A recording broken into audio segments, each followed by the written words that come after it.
पुणे महानगरपालिकेसाठी मुख्यमंत्री देवेंद्र फडणवीस, केंद्रीय राज्यमंत्री मुरलीधर मोहोळ यांनी चंद्रकांत पाटील यांच्यासोबत नागपूरमध्ये महत्त्वाची बैठक सुरू आहे। पुणे महानगरपालिकेमध्ये अजित पवार यांना सोबत घेऊन निवडणूक लढवायची की नाही या मुद्द्यावर या बैठकीत चर्चा होण्याची शक्यता आहे। बघा, पुण्यातल्या आगामी महानगरपालिका निवडणुकीसंदर्भात आता रणनीती ठरते। या बैठकीला केंद्रीय राज्यमंत्री आणि पुण्याचे खासदार मुरलीधर मोहोळ देखील उपस्थित आहेत। आपण अधिक माहिती घेऊया, आमचे प्रतिनिधी गणेश कवडे आपल्या सोबत आहेत। गणेश, पुणे मनपासाठी महायुतीची काय रणनीती ठरते, काय बैठकीत मुद्दे उपस्थित होत आहेत?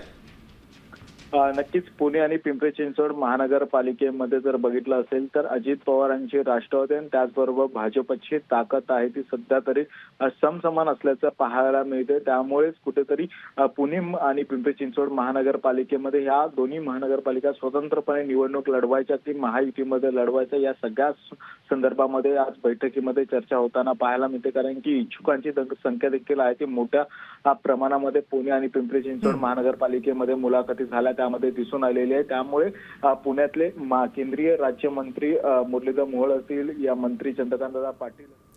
निश्चितच गणेश, तुम्ही सविस्तर माहिती दिलीत त्याबद्दल धन्यवाद। राष्ट्रवादीला सोबत घेऊन लढायचं का या मुद्द्यावर देखील या बैठकीत चर्चा होणार आहे। पुणे आणि पिंपरी चिंचवड पालिकेसाठी ही भाजपची बैठक आहे।